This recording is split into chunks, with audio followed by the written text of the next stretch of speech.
host Carlo, and I'm here with Brenden. How are you, Brenden? I'm good, yourself? I'm good, thank you. I've got a very busy schedule coming up. I'm competing in Jiu-Jitsu, and I'm very, very excited. And this will be my first comp, in Jiu-Jitsu, and actually my first comp in anything, actually competing. I've coached a few of yours, and I've coached some other ones, but this will be my first personal one.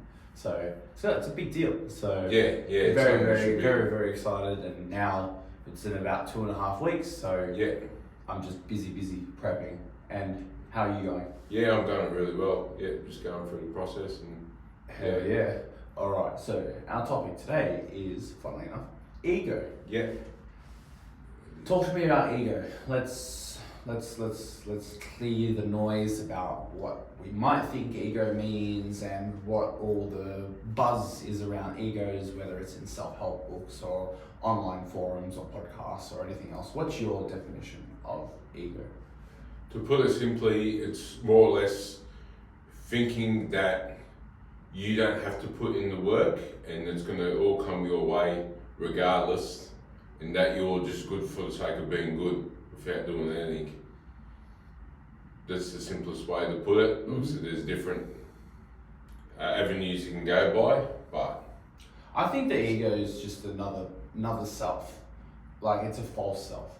Because what humans tend to do is we tend to put a mask on because we conform to certain norms or certain expectations and all these different things that, for whatever reason, we've accumulated a certain amount of information that has put us in a position to then reflect that onto other people.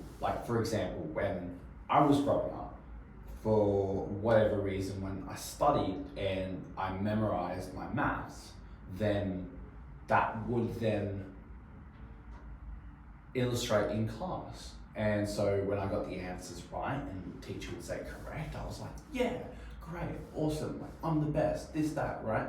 And so when I was given that external gratification, then that's where the bricks started building for this particular self that now I live.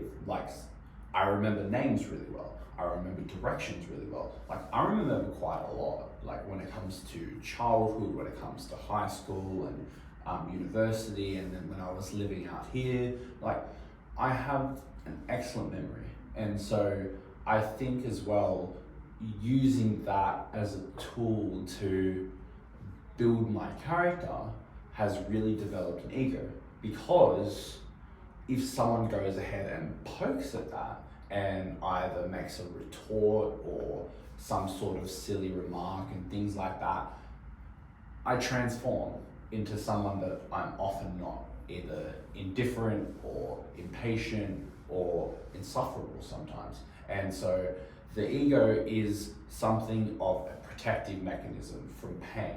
And so we use that as a way to either fill a hole that we're using, whether it's with substances, whether it's with exercise, whether it's with social media, things that we feel, our ego's filling that up. Our ego's going, yeah, you know what, we don't have to do this, because we already know it. And so because we already know it, then you know what, it doesn't matter because things are going to get better anyway.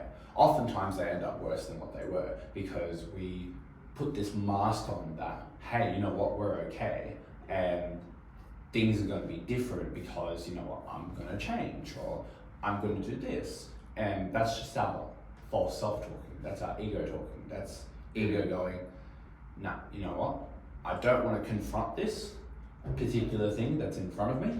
And so I know all of these aspects of that said thing, and rather than confronting the thing, they just go ahead and they distract themselves, or they go ahead and just do something else completely left field from the thing that they were supposed to confront.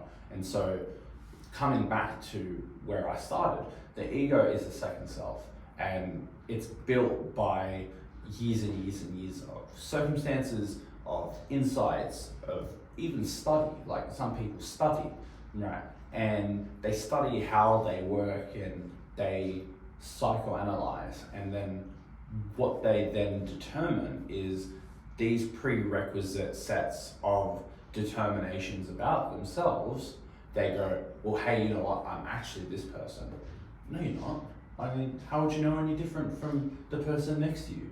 The only reason you arrived at those conclusions was because you've decided that you were in relation to whatever it was that you were studying or that you were reading. And so this is the false self that you're building.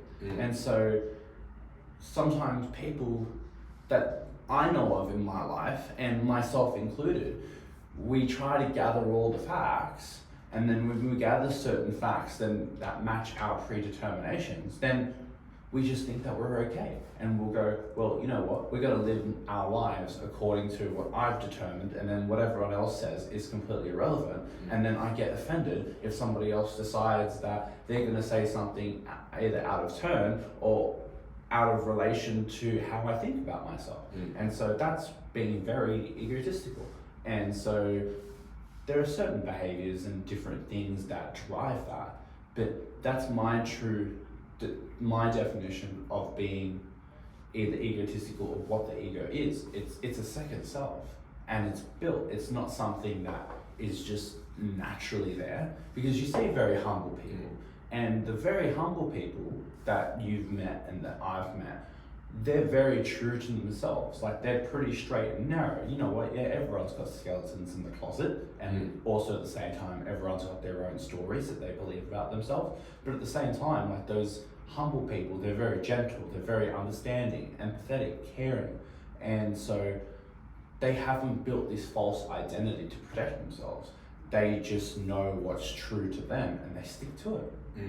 Yeah, we go back to before when you said for your second self, how people have told you, you're such good at directions, you're such good at remembering things, so forth. You've associated yourself with that, your belief is that. And then when someone points out, say if you don't stick by that, like if something's for whatever reason out of line, that's hurting your ego at the same time, and you're defending it because you've made yourself that. That's right. And the more you sort of, the more they poke at that bear, the worse it is. The bigger the hole you're digging for yourself. It takes a lot of humility to just sit back and think, oh look, this may have been the association I had for myself, but I can improve on that or not. That's just not me set in stone. That's just the base level for me. And then as there's a difference between that and actually just doing the thing and developing confidence as a result because of that action after action after action. Egos are carefully crafted. Like, it's one of those things that are very subtle, and at the same time, sometimes you don't even notice it yourself. And so when you're really self-aware, and I'm not saying that I'm some perfect self-aware human being, from what I understand, the more I've become aware of my ego and the things that draw me towards my second self, the more I realize that I've been building them the whole time. And so the things that you do, the things that you say, the things that you think, all of that accumulates to the second self. And so multiple people have different personalities, and those different personalities present themselves most in the environments that curate them the best. And so, for example, I was having to think about it today, actually, when I was in the library waiting for you. I was reading a book, and reading a book in a library is pretty commonplace. And I think so, yeah. But then on the train, I was reading the book, but then I was also getting distracted by thoughts, by my phone, all these different things. Where in the library, I wouldn't think to even go on my phone. I'd just think either I'd be on my computer studying or I would be reading. And those are the associations that I've made. And so when you're in a place where the associations that you make are quite high and they resonate really to that second self that you're creating, that's where the ego increases. And this often happens when you get better at things. And so let's say, for example, you were very unhealthy and then you start to get healthy and you start creating healthy habits, and then all of a sudden you're fucking jacked and you're ripped and you look great. But then in the meantime, you've also gotten all this information, all of this insight, and this understanding about yourself that you never knew about yourself until the time came for you to be jacked, confident, things like that. There's aspects of ego there too, because who you were isn't who you are anymore. And so you feel that you might be better than who you were back then, but then also at the same time, how do you make that determination? You set aside values that are necessary to you. So if, for example, when you're unhealthy, but you value integrity, well, then that was a compromise of values, because if you're healthy and you maintain health, and that's what you say that you value, then you would be eating well, you'd be sleeping well, you'd be training consistently, you'd be hanging out with cool people, doing cool shit, right? But you weren't, because your ego was saying, hey, this is the self that I've created and this is what it needs to align to, but my actions aren't doing exactly that. And so there's aspects of the ego there. And then on the other side, you've also got now, oh, I'm healthier, so now therefore I know better.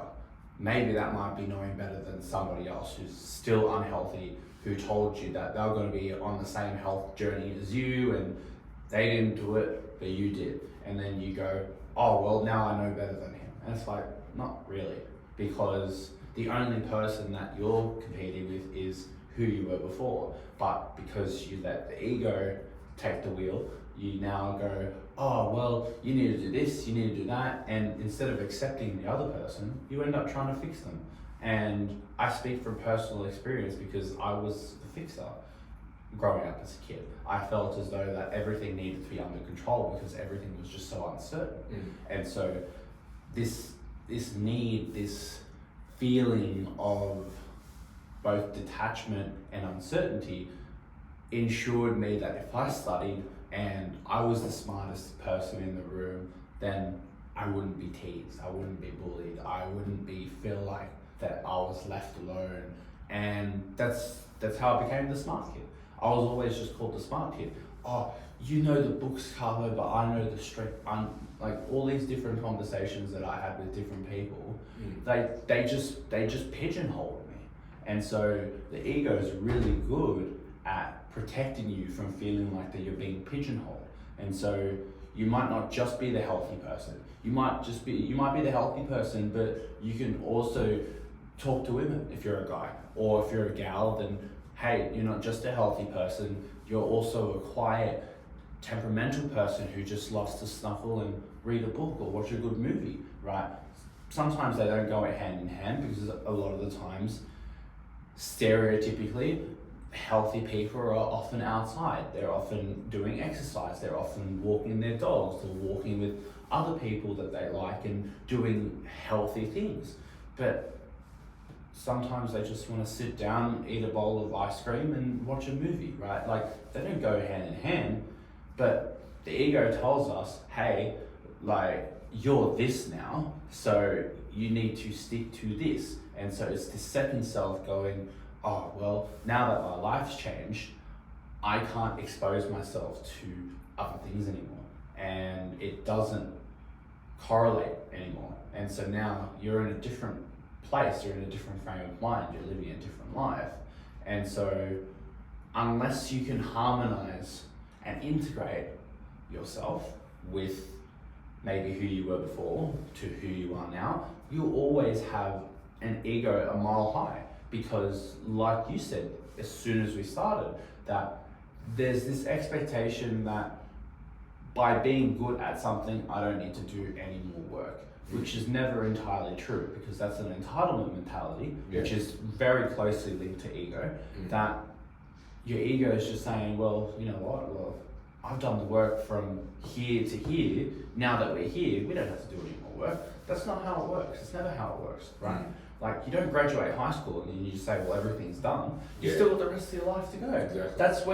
That's when everything starts. Mm. And so to say that you're not, or you don't have an ego, is almost impossible, because even the most humble people, right, sometimes they can be egotistical about how humble they are, and so they just then ascribe this idea, oh well, yeah, you know what, I'm humble, I'm this, I'm that, like I've done all the work, I still do the work, this, that, and so, but again, you're creating a second self, you're creating a second identity, that you're this person that does all this work and is humble all the time, and you just have to go ahead and tell everybody. That's not being humble at all, firstly. And then secondly, again, that's ego. So ego is everywhere. So unless you learn to actually mold yourself together and go, hey, you know what, having an ego is a part of your existence, but what you do with it will then determine how your existence plays out. Hey, that's hella different than just going, well, my ego is a mile high or a mile low, and there's really nothing in between. It's not binary. Nothing's ever binary. It's always on a spectrum. It's always on a continuum. And so, from my personal experience, what I've learned is being able to manage my self-control. Because there are going to be times where I feel like, dude, I'm the best there ever was. And there are also times where I feel like I am so insignificant that it's not even funny.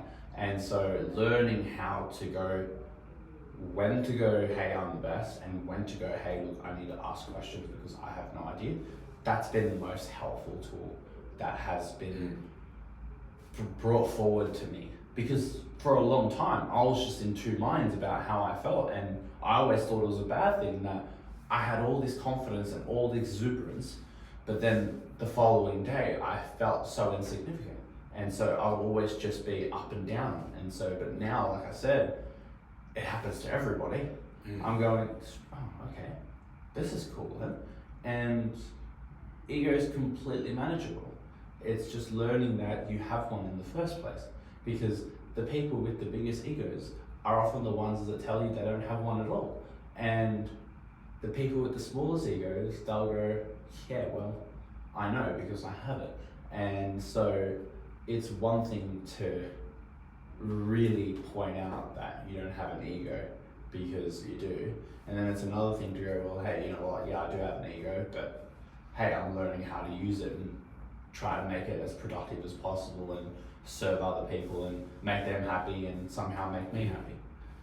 Yeah, well, going back to what you were saying before about the healthy you versus unhealthy you, in a way, if you're in such a position and you're unhealthy and everyone's telling you, look, you're unhealthy, you should be doing this, you should be doing that, it's egotistical in a way that you don't take that leap and take the journey. You're thinking in yourself, I don't need to do that shit. Like, why should I have to do that? Like, I'm good enough at this state, and I don't have to follow these things. I'm different to everyone else. It's armchair philosophy. Yeah. Right? Like, people can easily criticize sports people on TV by sitting on the couch. Right? People can easily criticize politicians by sitting on their phones and just looking at social media feeds that really gear towards them. Right? It's very easy to just be on the sideline when you're actually in the thick of it, in the deep of it. It's much harder to navigate and get clearer on what things look like, because not only are you dealing with your own ego and your own self, you're also dealing with other people who might not even have an idea or any insight into themselves because they haven't done the work, but yet they're put in these positions to then be with you. And so that's why ego is an experience, because it helps you understand that there are different layers when it comes to the human experience, because you aren't going to get this sort of thing anywhere else. Like, it's very stale to not have an ego at all, right? People love that level of confidence and that level of ambition and that hubris that people have that go, hey, you know what, fuck you, and fuck your norms, right? I'm gonna do this and this and this and this. People live off that, right? But then on the other side, there are also a lot of people who feed off this idea that they're helpless and that the world's against them and everyone's after them. Oh my God, you poor thing, I'm so sorry. Is there anything I can do? And people feed off that. Like, they're two different sides of the ego, because the high side's going, well, you know what, I don't really need to listen to any of you and I'm about to go and do my own thing. And then the other one's going, well, I'm helpless, I'm defenseless, I need protection and no one can tell me any different. And so there are all different variables. And so another great example is training in jiu-jitsu. There's this 17-year-old blue belt that trains there, and he kicked my ass yesterday, right? Like, I'm like, my next promotion is blue belt too, right? But at the same time, he's also been training for 10 years. Exactly, right? yeah. And so despite me being 11 years older than this guy, thinking, hey, yeah, you know what, I've been around the world a little more than you have, he's been in the jiu-jitsu world a lot longer than I have. Exactly, right? Yeah. And so for me to go, oh yeah, I got this guy under wraps, I was sorely mistaken, like physically, sorely mistaken, right? Because he pumped me, and I deserved it because he knew better to what I needed to defend myself from. But then not only did he prevent my defense, he also attacked as well and attacked effectively. And that's what happens. And then I got up, dusted myself off, and I was just like, yeah, all right, next round. And so in that moment, like, I knew. But there have been other times where I felt that I was better than the other person, but then the other person also kicked my butt as well. This is a different example, right? But I'd just be going, dude, that's a fucking shit round. I should be doing better, this and this and this. By what standard? By who? Who's saying that I should be better? Yeah. No one except myself, right? And so understanding that you're dealing with not only yourself, but also your second self, this ego self, then you then learn to harmonize together, because there's always that little bitch voice and then there's that boss voice, right? And so, and that's what you like to talk about all the time too. They're different selves. They're part of the ego too, because your boss voice is going, yeah, I'm gonna fuck shit up today, right? And then your little bitch voice is going, oh nah, fuck this, I can't do that, right? And so two different sides of the ego going, hey, I'm a victor, hey, I'm a victim. And so again, completely out of your purview, like as you, Brenden Muscat, it's within Brenden Muscat going, oh, hey this, oh, hey that, oh no, I can't do this, oh yeah, I'm gonna do that. And learning to integrate and correlate those two together, then you're better able to then navigate the world, because not only are you operating from your physical self and who everyone knows you to be, because you've carefully crafted this persona of who you are, but then also everything beyond you as well. And so you're going now, oh dude, like I know that I could be a bit of a dick, like when it comes to lifting weights, like, because I know I can lift heavy weights and not a lot of other people can lift as much as I can. So yeah, you know what, I'm gonna show them. But then there's also the other you, hey, you know what, I lift lots of weights, I know how hard the work can be, I can be very understanding with other people who are struggling at the moment, and they need my help, so I'm gonna go and help them.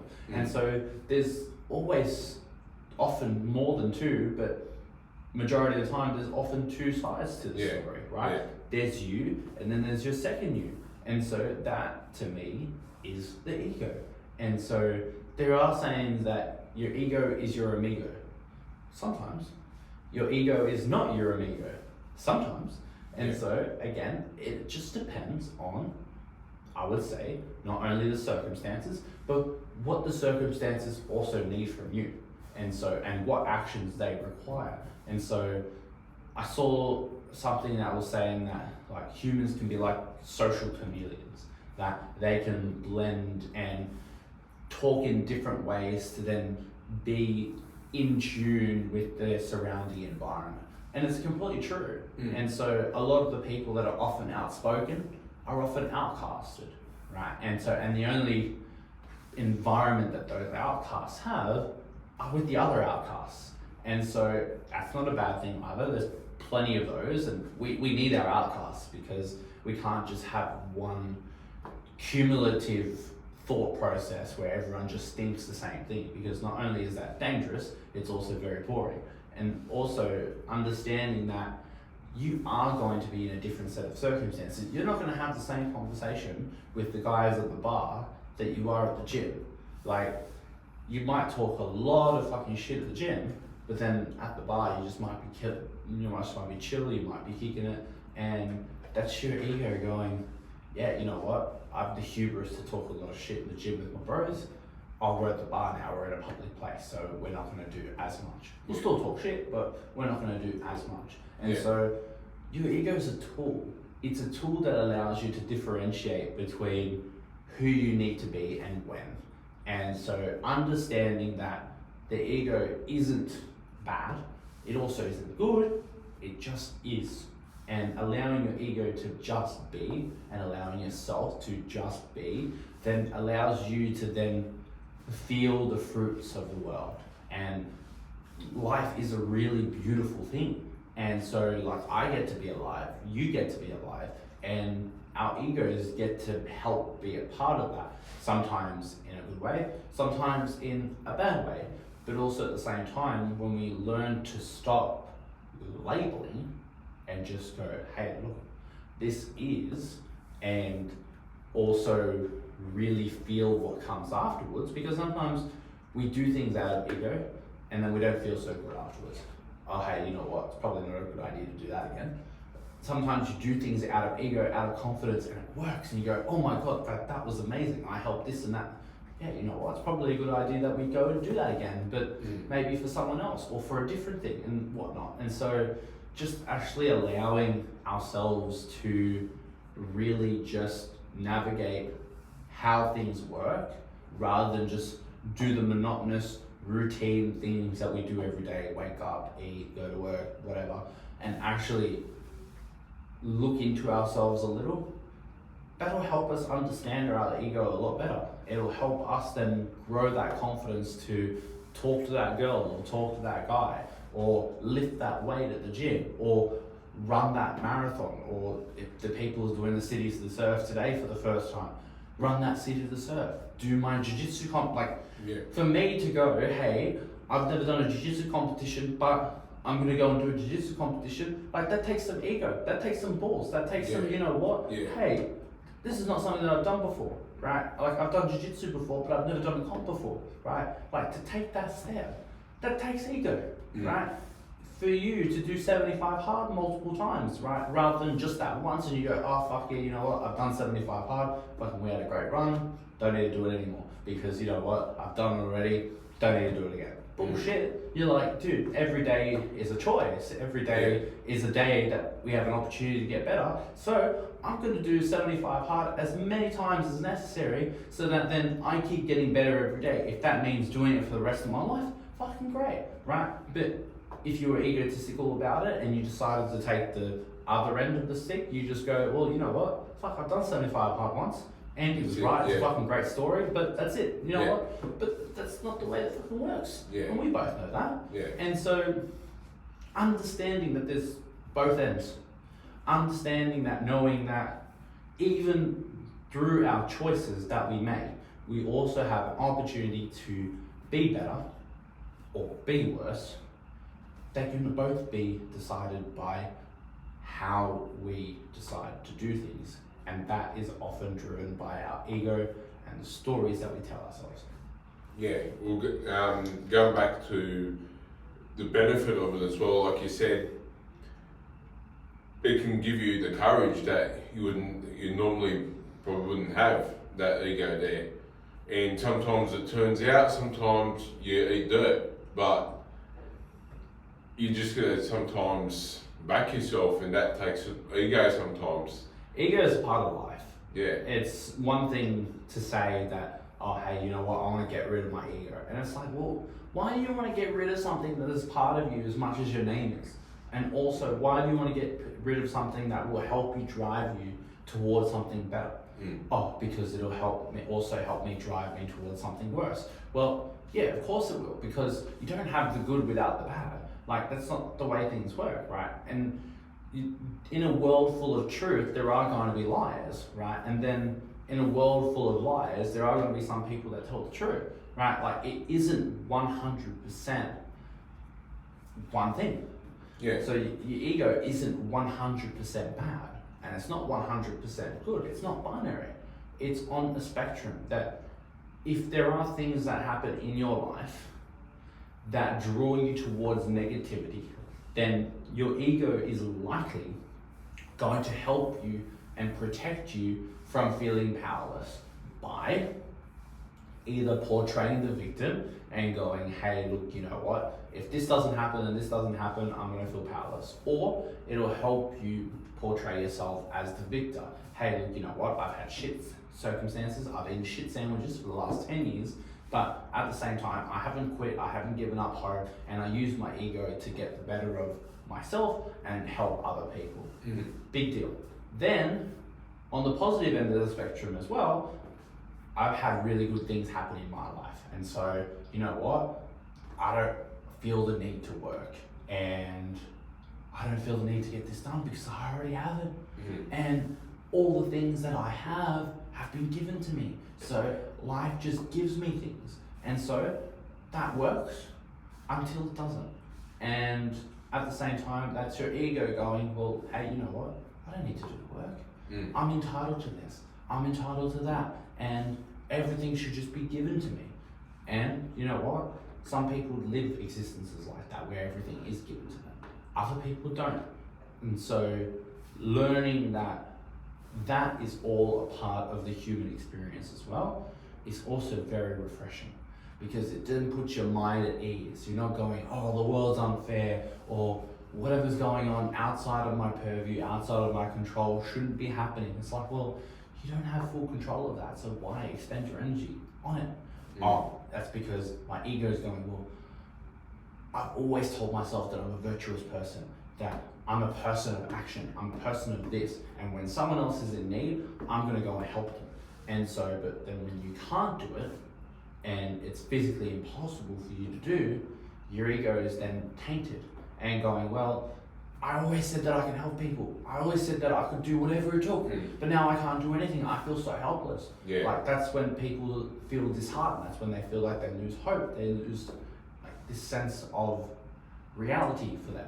It's why heartbreak is so painful, because you have this painted perception of what reality looks like, maybe with this particular person, and then when that divorce of reality happens, and then either that person breaks your heart, walks away, cheats, whatever they do, it taints that picture. And then your ego then comes in and goes, I fucking knew it. I fucking knew that she was a cheat, or he was a cheat, or whoever the fuck it is, right? Whatever they do. The ego, again, is that self-protecting you from pain, from feeling like that either you're powerless or that you have no hope in life whatsoever. And then also at the same time, when you do something well, and then the results come as a consequence of you doing something well, I fucking knew that's the way you do it, right? And this is how you always get done. This is how it always needs to be done, so that then each time that we get better, we're gonna get better results. They're two different sides of ego. And so ego is just as important to us, in my opinion, then it's just as important as breathing. Understanding that it's what helps us move forward. It also is what partly helps us slip back into old habits, but again, we need to constantly refine. Similar to jiu-jitsu, similar to training, similar to finances, similar to whatever you want to think. It does often need analysis, it often needs refinement, but it needs action. And that action really doesn't come unless something is driving it, which is ego, there's faith, there's love, there's all different drivers. Ego is just one of those drivers, in my opinion. But knowing that it's a second self that you get to utilize on a daily basis for both good and for bad, hopefully more good than bad, dude, it's a great thing. Yeah, and if you're worried about your ego being like too big or whatever, like if you're trying to minimize that for yourself, just work on other areas. Like work on being empathetic, work on self-awareness, work on those sort of qualities in yourself. And then your ego is not going to be as much of an issue because you've got that awareness behind you that, oh look, maybe on this occasion my ego is getting the better of me and it's not really justified that it should be. And then it comes to, there's other areas as well where your ego can sort of get in the way in saying that as well. Like for example, we'll take 75 Hard as an example. There's programs coming out now called 75 Soft and fucking all these other bullshit programs, right? Yeah, they change things, right? And that's the whole reason they should really be doing 75 Hard, is because they change everything around themselves to suit themselves rather than making it work, right? And how egotistical do you have to be in reality that you think that you can change a program that has worked for so many people? There's that many millions of hashtags of success stories of the program, but you think, oh, I'm better than that, I can make it change and make it work for me to work for me. That's a prime example of ego in the negative. Yeah. Right? And as part of that spectrum. Like, another great example, I think it was Ricky Gervais. He was in an interview and he said, how egotistical do you have to be that everything should be catered to you to the degree that you don't get offended by anything? Yeah. Right? Like, the world's going to offend you in some way or another because you have these pre-harbored feelings that a world should be a certain way when in reality it's not in any way, it's just in the way that you see it and that you perceive it, that if it isn't or it's completely against what it is that you see or that you value, suddenly you should be angry. That's ridiculous. That's very next level egotism and ignorance. And so understanding that people use their ego as a way to either protect themselves from pain or fuel pain in somebody else's direction, but they also use ego as a confidence booster, as a way to be courageous, as a way to understand the world a little bit better, but most importantly, understand themselves a little bit better. And so there's two sides to it, in my opinion. And so people use both sides daily, whether it's on the bad side, they go, well, hey, you know what, I can eat this cheat meal today because, you know what, I trained and I burned it off, so, you know what, fuck it, I'm just gonna indulge, right? And then on the other side, they go, well, hey, you know, like, I'm already on a fucking roll and I'm following my plan, I'm training really well, and so, you know what, I'm gonna support myself and I'm still gonna follow the plan rather than eat like shit, when I probably could eat like shit, but I'm not going to eat like shit because my ego is telling me, hey, you know what? We got this fucking momentum going on. We're going to crush whoever it is our competition is, and we're going to build strength day to day so that then we can elevate our game. Two different parameters, but also the same destination, a feeling of satisfaction. That's all the ego wants. It wants a feeling of satisfaction.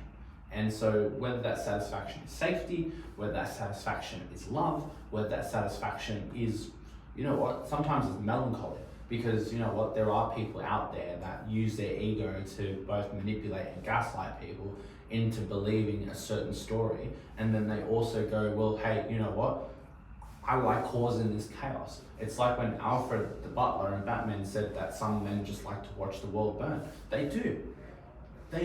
But then also there are some men out there who like to see the good in the world. And that's why we have many believers in Jesus. That's why we have many believers in other denominations of religion as well, because they enunciate good. And the thing about ego too is that not everyone sees themselves as bad. In fact, almost no one sees themselves as bad. Regardless of how evil they are, they always see themselves as good. And so that's probably the most primal example of ego anyone can think of. It's like, I'm going to commit all these horrors, but I still feel like I'm on the side of good, right? And I don't think that's talked about enough either. And so understanding that, coming from a place of goodness, some atrocities end up happening because that person sincerely believes what they're doing is good. Yeah. And on the other side of that, there are some pure evil things going on, but also at the same time, despite all of those evil things, right, the people are still going, hey, you know what? I have hope for a better future. I have hope and I have faith that things are going to be okay anyway. That's ego too. And that's ego going, hey, you know what? Whatever it is that we're going through, we're still going to make a difference later on. And we're going to figure out how. And when we do figure out how, we're going to do exactly what we need to do so that that happens. That's both sides of ego at play on a massive level and not just on a personal level. And it's a big deal. It's a big deal knowing that you have that power, but you utilize it in a way that's unproductive. Like, oh, well, I can just watch that extra episode of Netflix tonight, and if I go to bed late tonight, so what? Or, you know what, I shouldn't be smoking anymore, but I'm gonna smoke. Or, hey, you know what, I should really stop drinking during the week, but hey, you know what, there's a beer in the fridge and I'm feeling thirsty, so I'm gonna grab it. Like, those are really silly examples of ego, but those are everyday uses as well. Every day, and you justify it in your head that I can get away with this. And that's exactly right, but you don't. Yeah. Because time always catches up. Yeah. Like, life's ending 1 minute at a time, and so like that time doesn't come back anymore either. And so once you really let yourself feel that, and it dawns on you that time isn't coming back, you'll use time a lot better, and then your ego will use time a lot better too and go, hey, look, you know what, you're wasting my time, you're wasting my energy and my space, I don't need you. Or hey, you know what, you've been a really productive use of my time, a really productive use of my energy, and I quite like you, so I want to keep you in my life. And you'll make all the efforts in the world to make sure that you keep your space harmonized and you keep your energy clear and up on the high end of the spectrum. And so ego does that too. Ego is one of the most comprehensive human abilities that we have, in my opinion. It's been studied for millennia. Like as early as Plato and Aristotle, right up to Carl Jung, Sigmund Freud, and now modern scientists with modern psychology, they still study the characteristics of ego. And so it is such a powerful tool that if used correctly, you can live the most productive existence that you can imagine for yourself. If not used very well, it can be quite fatal. It can be quite dangerous, because even the old story of Icarus and Daedalus, where Icarus the son thought that he could fly as high as he could, but his dad warned him, if you fly too high, you're going to get burned by the sun. He also warned him, if you fly too low, you're going to get swept by the ocean. And so the best way is to fly in the middle so that then your wings don't get burned and you don't get taken away by the ocean. But what did Icarus do? He flew too close to the sun, he got burned, and then the ocean took it, right? And so ego is as old as time, right? And we've understood it for generations and generations, and that's why it's such a big topic. And that's why we had an at-length discussion of what ego is and how powerful it can be, because it's a big deal. And when you learn to use ego in a way that helps you understand yourself a lot more, dude, you're gonna live an easier life.